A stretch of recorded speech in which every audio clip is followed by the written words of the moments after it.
আসসালামু আলাইকুম, কেমন আছেন সবাই? আশা করি ভালো আছেন। আল্লাহর অশেষ রহমতে আমরাও ভালো আছি। প্রতিদিনের মতো নতুন একটি ব্লগ ভিডিও নিয়ে চলে আসলাম। আশা করি পুরো ভিডিও সাথেই থাকবেন। এই তো সকাল থেকে ভিডিওটা শুরু করছি।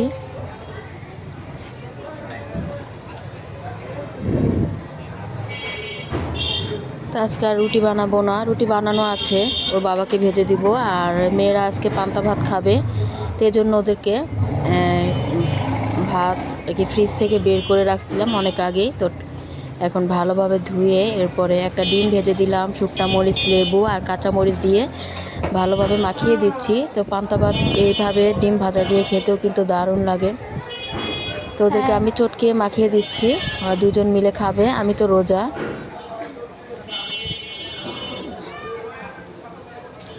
তো পেঁয়াজ দিতে মনে ছিল না, তো মেয়ে আবার এদিক দিয়ে একটা পেঁয়াজ ছিলে এখন নিয়ে নিচ্ছে।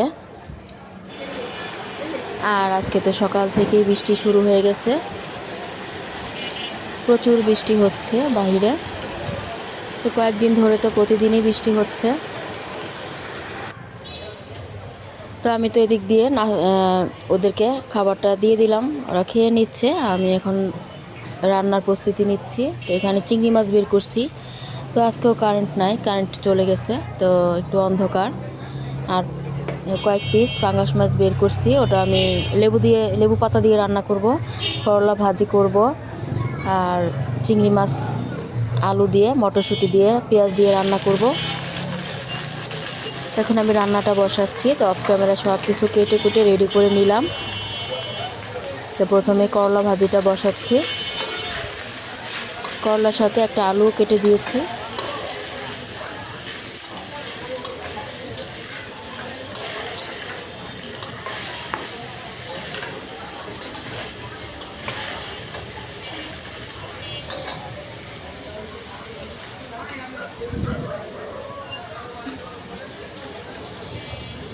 করলা ভাজিটা বসিয়ে এখন পাশের চুলাতে চিংড়ি মাছটা বসাবো।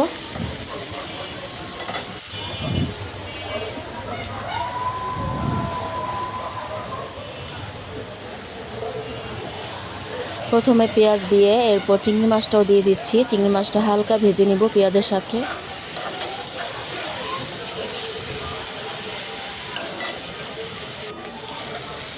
তো ভেজে নিলাম, এখন মশলা দিয়ে দিব।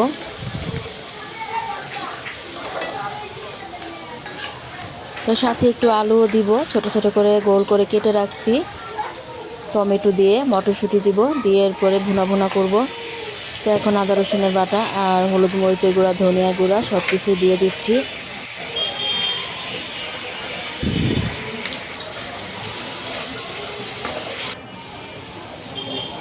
এখন দিয়ে দিলাম আলুগুলো। তো আলুর সাথে একটু কষিয়ে নিব নেড়ে চেড়ে। এরপর দিয়ে দিলাম মটরশুঁটি।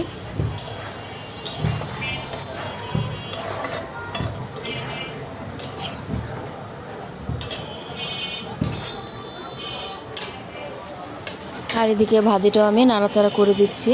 এখন তো তরকারিতে ঝোলের পানি দিয়ে দিলাম।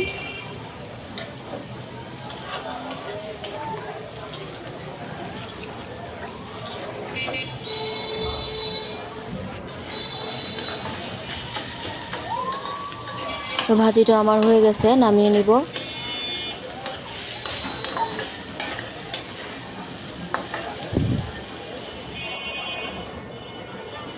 তো অল্প করে একটু ধনিয়া পাতাও দিয়ে দিলাম।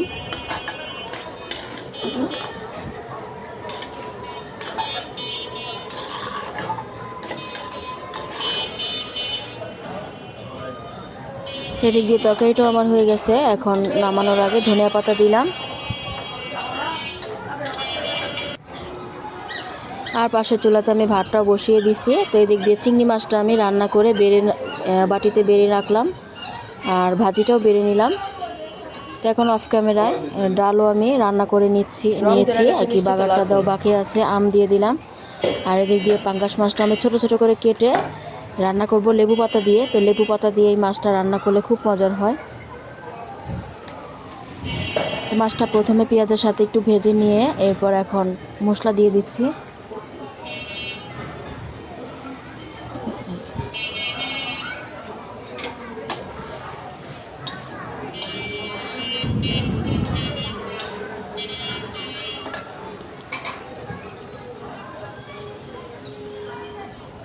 এই তো লেবু পাতা, আমার বারান্দায় লেবু গাছ আছে ছোট্ট একটা, তো ওখান থেকে আমি পাতা ছিঁড়ে আনলাম।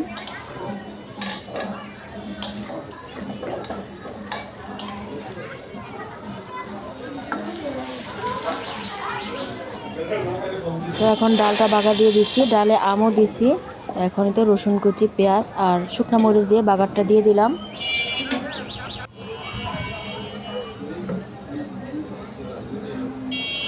সব শেষে ধনিয়া পাতা দিয়ে দিলাম। আর তো মাছের তরকারিটায় ঝোলের পানি দিয়ে দিলাম। তো ঝোলটা ঘন হয়ে গেলে এরপর নামিয়ে নেব। তো এখন 2 মেয়ে মিলে খাবারটা খেয়ে নেবে, ওদেরকে খাবারটা বেড়ে দিলাম।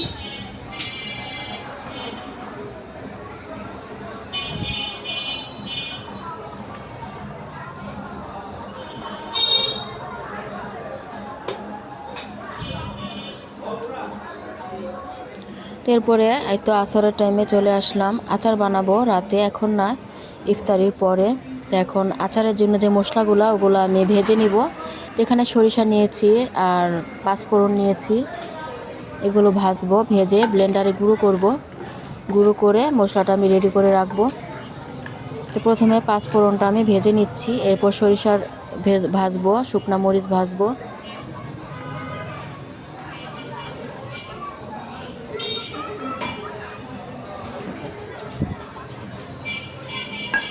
এই তো শুকনো মরিচ ভেজে নিচ্ছি।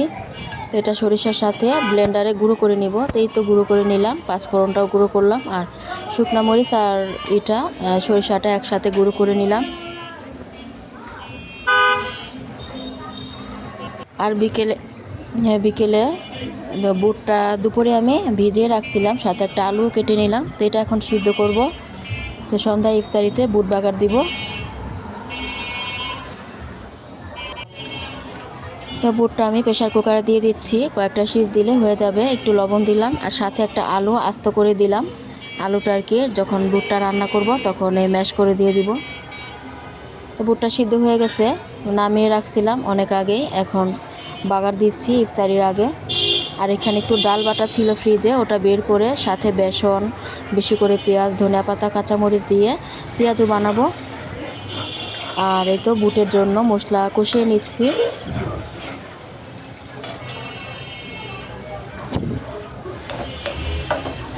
মশলাটা কষানোর পর বুট দিয়ে দিলাম, আর সাথে আস্ত যে আলুটা সিদ্ধ করেছিলাম ওটা দিলাম। তো এইভাবে আস্ত আলু ম্যাশ করে দিলে, মানে গালিয়ে দিলে, তাহলে বুটটা আঠা আঠা হয়, খেতে ভালো লাগে।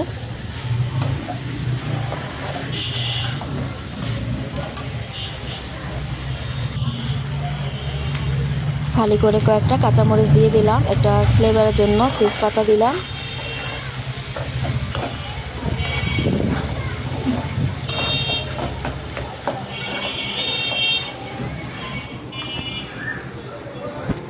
তো বুটটা আমার হয়ে গেছে, নামানোর আগে ভাজা জিরের গুঁড়ো, একটু গরম মশলা গুঁড়ো দিয়ে দিলাম। এখন ধনিয়া পাতাও দিয়ে দিচ্ছি।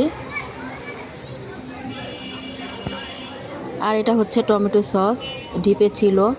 তো অনেকগুলো একসাথে বানিয়ে রেখেছিলাম, তো এক বক্স করে বের করে আবার গরম করে এরপর নর্মালে রাখি। এক বক্স বের করে এখন এই তো একটু জাল করে নিব, জাল করে ঠান্ডা করে এরপর বয়ামে ভরে নর্মালে রেখে দিব, তাহলে আবার মানে খাওয়া যাবে ভাজা পড়ার সাথে। তো বুটটা আমি বেড়ে নিলাম, আর পেঁয়াজটাও ভেজে নিব।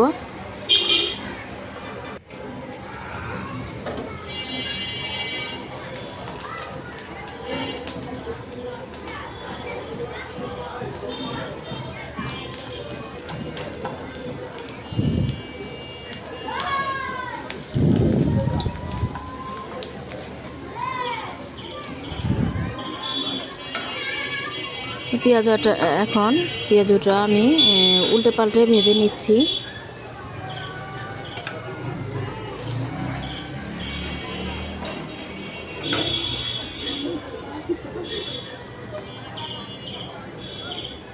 প্রথম যে কটা দিয়েছি ওটা ভাজা হয়ে গেছে, নামিয়ে এখন উঠিয়ে বাকিটা দিয়ে দিচ্ছি।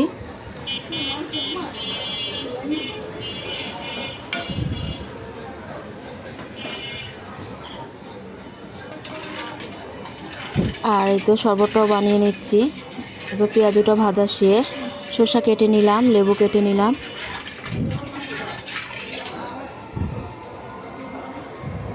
এরপর চারদিকে আজান দিয়ে দিচ্ছি, ইফতারটা এখন করে নিব। প্রথমে শরবতটা খেয়ে নিব।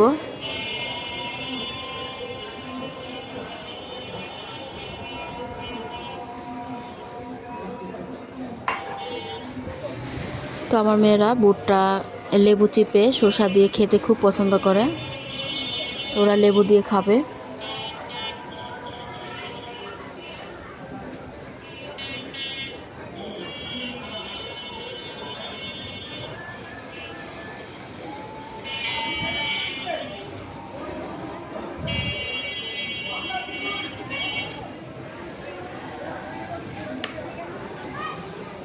তো আমি অল্প একটু বুট খেয়ে নিচ্ছি, শরবত খেলাম আর কয়েকটা পেঁয়াজও খেলাম। এখন নামাজ পড়ব, নামাজ পড়ে এরপর পরে আবার খাবো।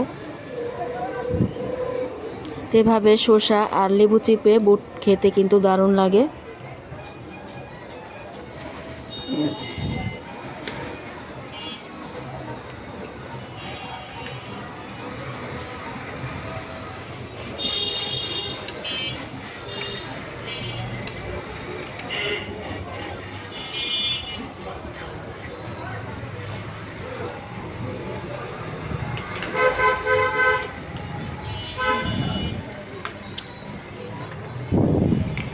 তো নামাজ পড়ে আসলাম, এখন তো ওরা মেয়েরাও খেয়ে নিচ্ছে।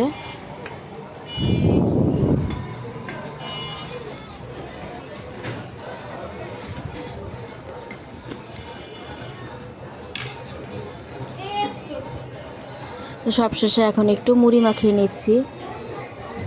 তো বুট অনেকটাই রয়ে গেছে, ওটা উঠিয়ে রাখলাম।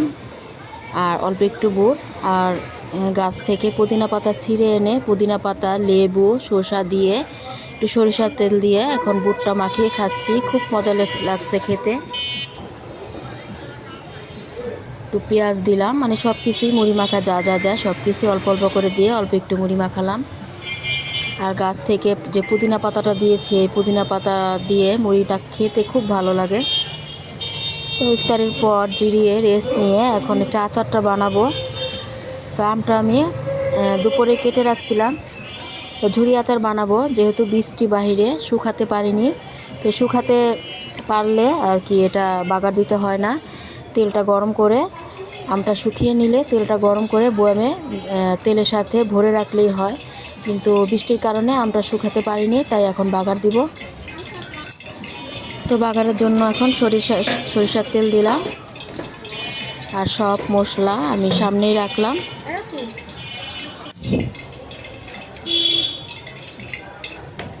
তো তেলটা গরম হওয়ার পর আমি এখানে প্রথমে কাঁচামরিচ আর রসুন দিয়ে দিলাম।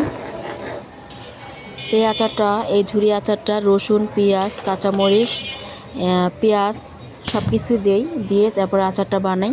তো রোদে শুকালে যেমন সব কিছু মাখিয়ে, সব মশলা মাখিয়ে রোদে শুকাই। তো এখন তো আর রোদে শুকাতে পারিনি, তাই এখন বাগারের সাথেই সব কিছু দিব। প্রথমে রসুন, কাঁচামরিচ দিলাম, তারপরে পেঁয়াজ দিলাম। তো এটা একটু ভেজে নিয়ে এরপর আম দিয়ে দিব। এরপরে একে একে সব ধরনের মশলা দিয়ে দিব।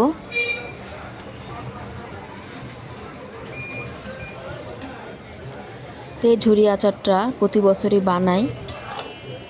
এটা দিয়ে বোয়া, খিচুড়ি, পোলাও সব কিছু, ভাত, ডাল ভাতে, আলু ভর্তার সাথে খেতে কিন্তু দারুণ লাগে। তো আমটা দেওয়ার পরে একটু নেড়ে চেড়ে শুকনা মরিচের গুঁড়ো দিয়ে দিলাম। এখন পাঁচফোড়ন, ধনিয়ার গুঁড়া, সরিষা, শুকনো মরিচের গুঁড়া সব কিছুই দিয়ে দিব। আর আরেকটা জিনিস দিব, তবে ওটা এখন নাই, ওটা হচ্ছে নাগামরিচ। এই আচারটা নাগামরিচ দিলে আচারটা অনেক সুন্দর ঘ্রাণ আসে, খেতেও ভালো লাগে।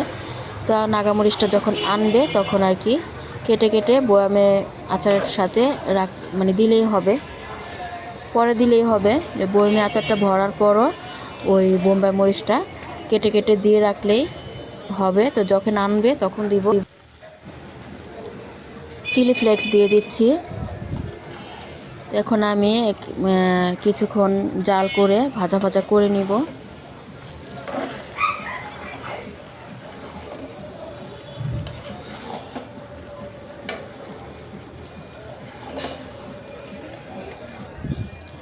আর এটা তার পরের দিন সকালবেলা। তো আবার জাল করে নিয়েছি, জাল করে এখন ঠান্ডা করে বোয়ামে ভরে নিচ্ছি। আচারটা আমার রেডি। এখন মাঝে মাঝে রোদে দিলেই হবে, আর বেশি করে তেলে চুবিয়ে রাখলে, রোদ না দিলেও এই আচারটা ভালো থাকে, তবে রোদে দিলে বেশি ভালো। সরিষার তেল দিয়ে বেশি করে আচারটা ডুবিয়ে রাখলে তাহলে সারা বছর খাওয়া যাবে। আমি যে গত বছর আচারটা দিয়েছিলাম ওটা এখনও আছে।